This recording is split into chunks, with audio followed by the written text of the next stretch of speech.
Bismillahirrahmanirrahim. Ahyikum bitahiyatil Islam, tahiyatan mubarakatan min indillah min ahlil jannah. Assalamualaikum warahmatullahi wabarakatuh.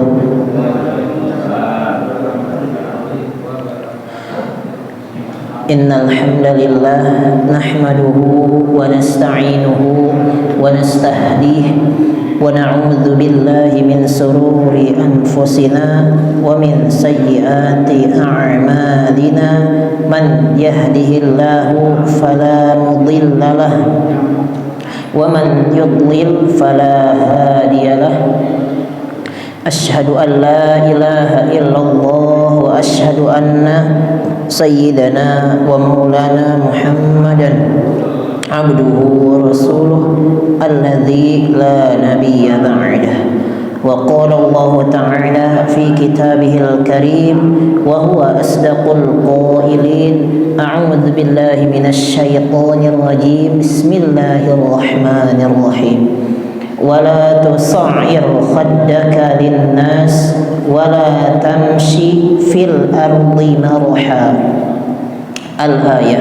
صدق الله العظيم وصدق رسوله الكريم وعلى ذلك من الشاهدين والشاكرين. آمين آمين يا رب العالمين. أحبتي في الله أعزني الله وإياكم على طاعته. Alhamdulillah fi hadzal liqa, dalam pertemuan yang diberkahi Allah Subhanahu wa taala di hari Jumat ini, kita bersama-sama dipertemukan, dikumpulkan oleh Allah Subhanahu wa taala di dalam rumah Allah yang mulia, di dalam rangka melaksanakan salat maghrib berjamaah, serta kita melanjutkan menghidupkan sunnah-sunnah beliau. Salah satunya adalah dengan kita mendawamkan surah Yasin, juga dengan kita berdoa bersama-sama kepada Allah Subhanahu wa taala di hari yang mulia ini.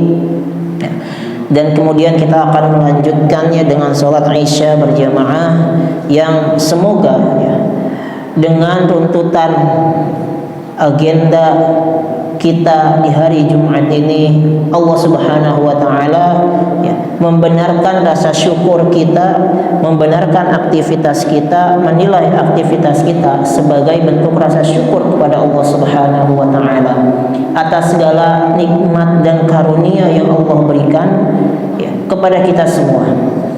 Karena Allah berfirman, la in syakartum la azidannakum wa la in kafartum inna azabi lasyadid. Kata Allah, jika kita bersyukur, artinya kita memanfaatkan seluruh nikmat yang Allah berikan kepada kita semua dengan sebaik mungkin untuk melaksanakan perintah Allah, maka tentunya Allah akan la azidannakum, menambahkannya di dalam bentuk yang lainnya, yang tentunya bentuk nikmat yang Allah berikan tidak hanya berupa material, tetapi banyak sekali nikmat-nikmat yang non material yang Allah berikan kepada kita semua, mengikuti dan menggantikan atau sebagai balasan atas nikmat syukur atau rasa syukur yang yang kita lakukan sebagai manusia. Nusalli wa nusallim ala habibina wa syafi'ina wa qudrati a'yunina wa qurrati a'yunina sayyidina Muhammadin sallallahu alaihi wasallam wa ala ashabihi wa azwajihi thumma al-amthal fal-amthal. Ahibati fillah yang dirahmati Allah Subhanahu wa taala, insyaallah dalam pertemuan yang singkat ini kita akan kembali melanjutkan beberapa hal kajian terkait Qasasul Anbiya, di mana terakhir kita sudah membahas lengkap kisah Nabi Hud alaihi salam sampai kepada bagaimana akhirnya kaum 'Ad diazab oleh Allah Subhanahu wa taala atas kesombongan dan kesyirikan yang diperbuat oleh kaum 'Ad, di mana terakhir kita sudah jelaskan tentang bentuk dari azab yang Allah kirimkan kepada kaum 'Ad. Kaum yang tinggi besar, ya, raksasa yang tidak diciptakan lagi di muka bumi hingga hari kiamat nanti, allati lam yukhlaqu fil bilad, yang tidak akan pernah Allah ciptakan lagi kaum seperti kaum Ad, ya, manusia seperti kaum Ad di muka bumi ini, ya, mereka diazab oleh Allah Subhanahu wa taala hanya dengan angin, ya, angin yang diawali oleh kekeringan yang panjang, yang akhirnya dikirimkan awan pertanda azab yang mereka kira sebagai pertanda akan turunnya hujan karena mereka tinggal di padang pasir. Mereka sangat bergantung kepada sumber air setelah kekeringan yang berkepanjangan, ya, yang dikira itu sebagai anugerah ternyata itu sebagai azab dari Allah Subhanahu wa taala. Di mana setelah awan tersebut datanglah angin. Angin yang oleh Allah Subhanahu wa taala dijelaskan beberapa sifatnya di dalam Al-Qur'an, di antaranya adalah fiha rihun azabun alim, kata Allah. Angin tersebut adalah angin yang sifatnya sebagai azab. Di lain ayat Allah jelaskan bahwa angin sifatnya ini sarsar. Fi sarsarin atau sarsara, ya, yaitu angin yang bergemuruh dan dingin. Kan ada angin yang mematikan hanya sekali hirup, ya, yang tidak terlihat gitu kan, misalkan serangan-serangan biokimia atau senjata-senjata biologis yang dihirup ternyata langsung meninggal. Ini enggak, anginnya bergemuruh dan dingin, ya. Angin yang bergemuruh dan dingin tidak mematikan seketika. Ya. Sifat lain dari angin yang Allah kirimkan kepada kaum Ad, di antaranya adalah tangzi'un nas.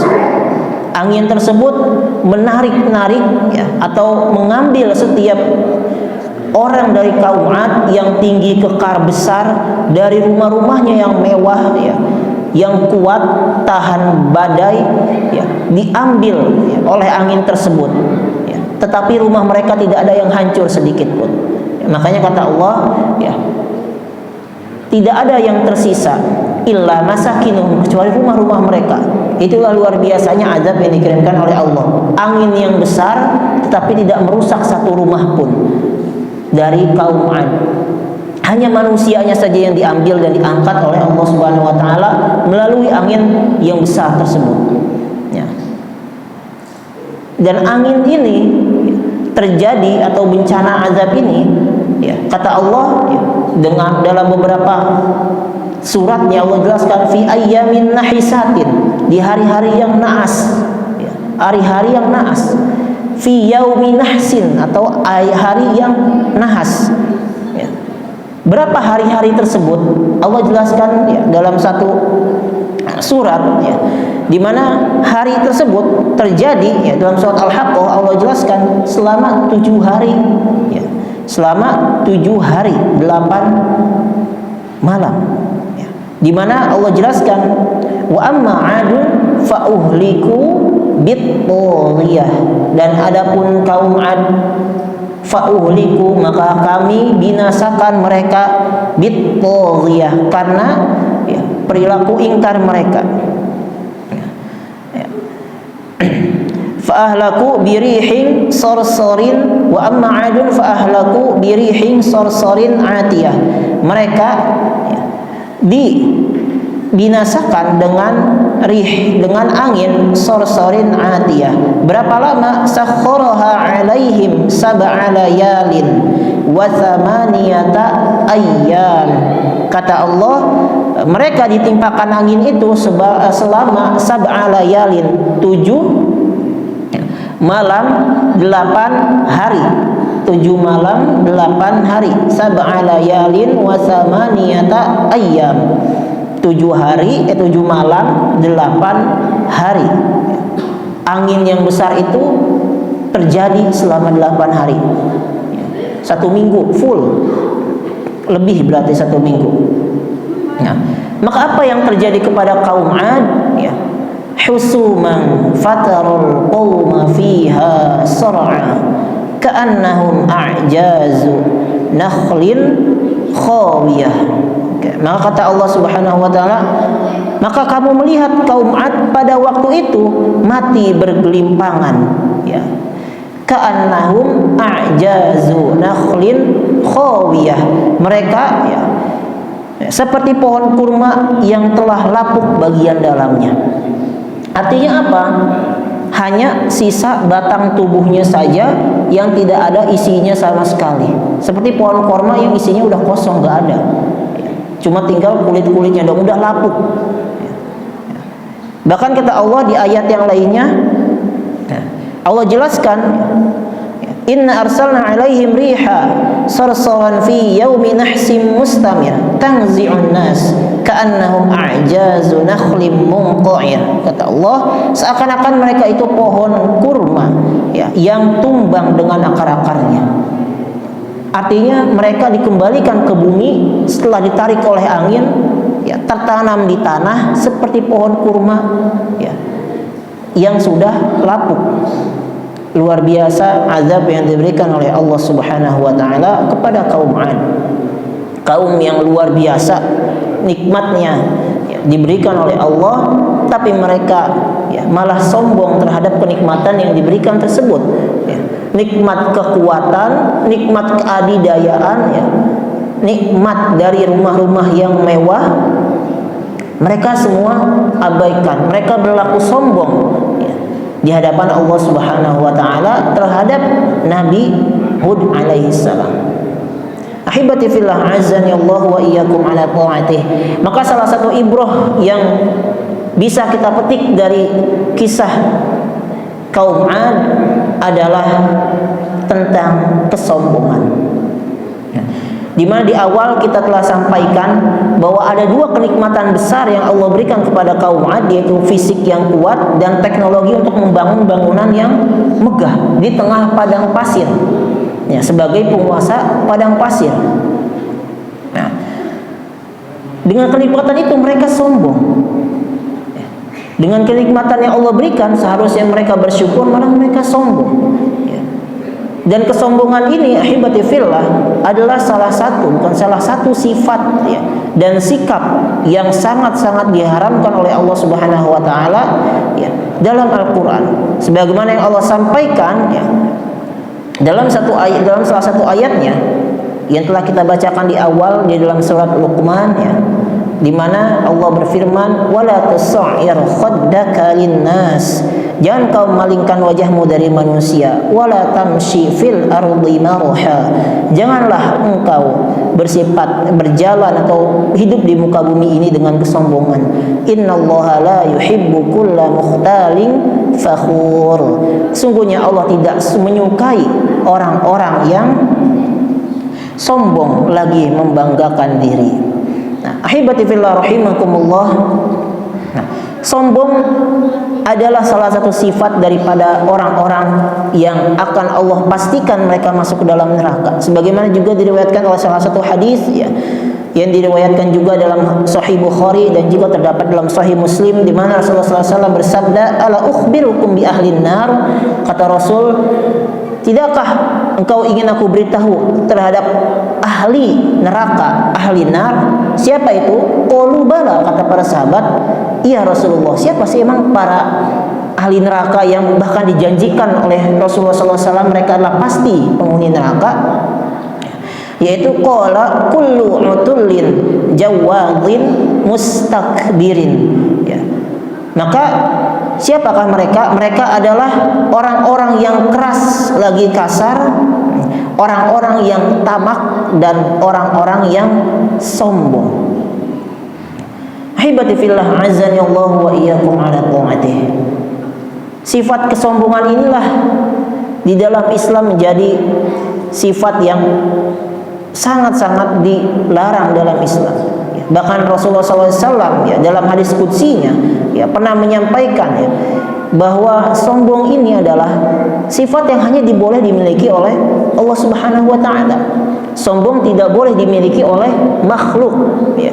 Sombong hanyalah sifat yang dimiliki oleh Rabb, Sang Pencipta, ya. Sebagaimana dalam hadis qudsinya yang diriwayatkan oleh Abu Hurairah bahwa Rasulullah SAW bersabda, al-izzu ridai, al-izzu izari, ya, keagungan adalah kainku, kata Allah, ya. Wal kibriya'u ridai, ya, dan kesombongan adalah selendangku, ya.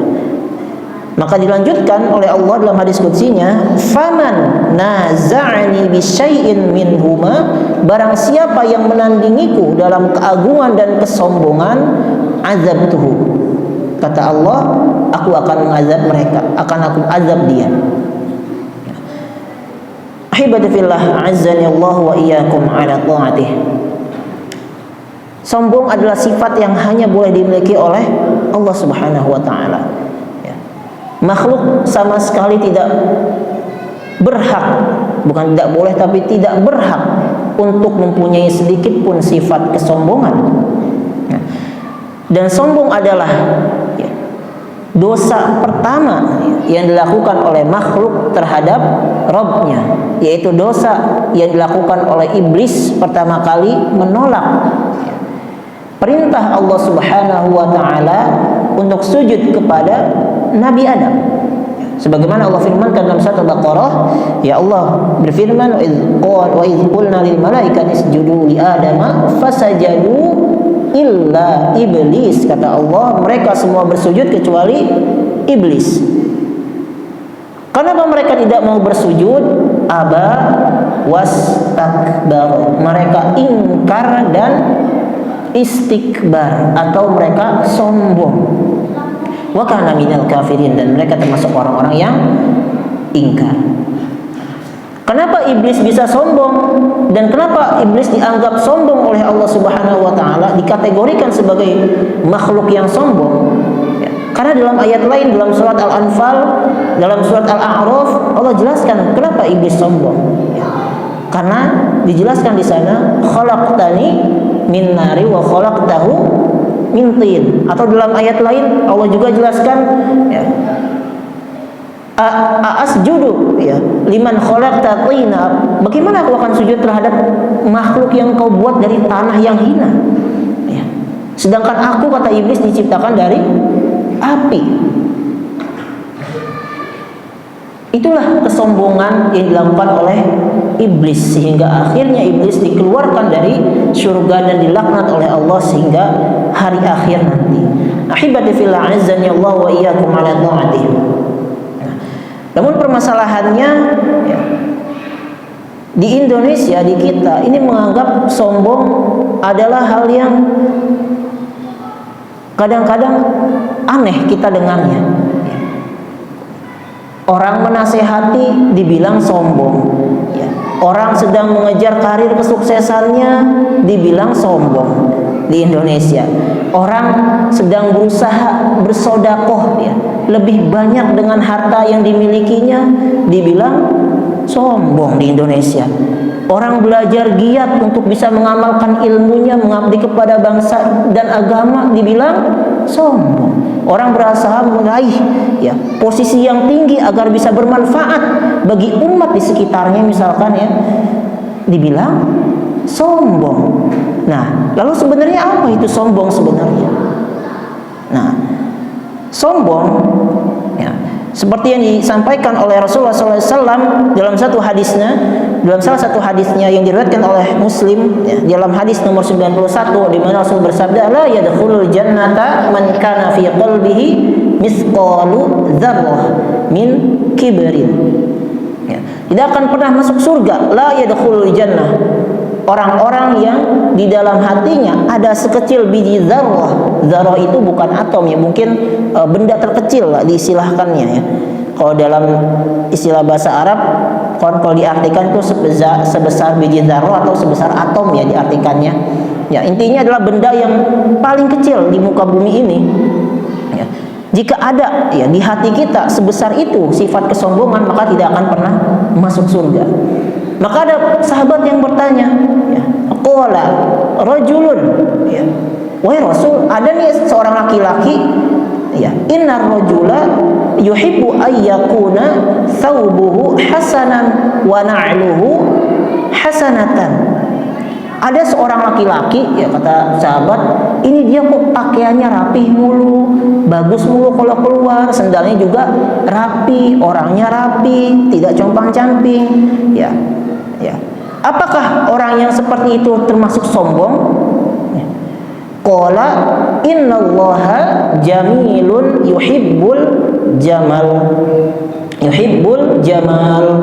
Ya, sungguhnya Allah itu ya, indah dan mencintai keindahan. Lalu apa itu sombong? Al-kibru batrul haqq wa ghamtun nas. Kata Rasulullah SAW, sombong adalah al-kibru batrul haqq wa ghamtun nas, menolak kebenaran dan merendahkan, meremehkan, menghinakan orang sesama manusia atau orang lain. Nah, hibati fillah rahimakumullah, kita coba rincikan yang pertama, al-kibru batrul haqq, menolak kebenaran. Kita harus tahu dulu apa landasan kebenaran itu. Al-haqqu mir rabbikum, kebenaran itu datangnya dari Allah, bukan dari budaya, bukan dari etika, bukan dari nilai-nilai sosial atau nilai-nilai budaya. Bukan. Itu perlu kita garis bawahi dulu.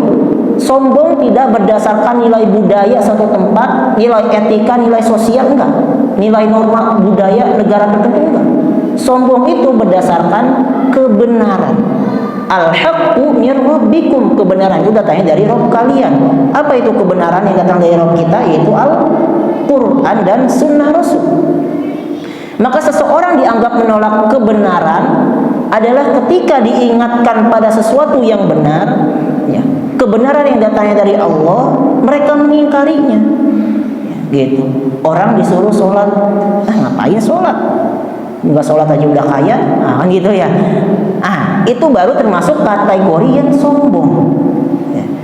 Dalam kategori sombong, kenapa? Karena menolak perintah Allah. Perintah Allah di sana apa? Untuk sholat.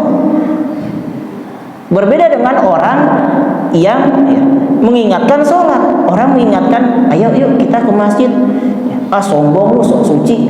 Di Indonesia mau begitu. Ya kadang-kadang di beberapa tempat, di beberapa tongkrongan.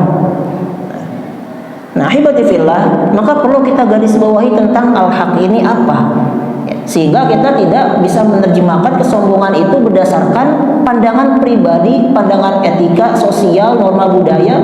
Itu beda-beda di Jawa, di Jawa Barat, ya, di Jawa Tengah, Jawa Timur, di Bali, di Sumatera, ya, di daerah timur lainnya beda etikanya. Itu nggak bisa kita samakan. Tetapi standar kesombongan adalah kebenaran. Dan itu pun yang disampaikan oleh Allah Subhanahu wa taala dalam satu ayat yang lain.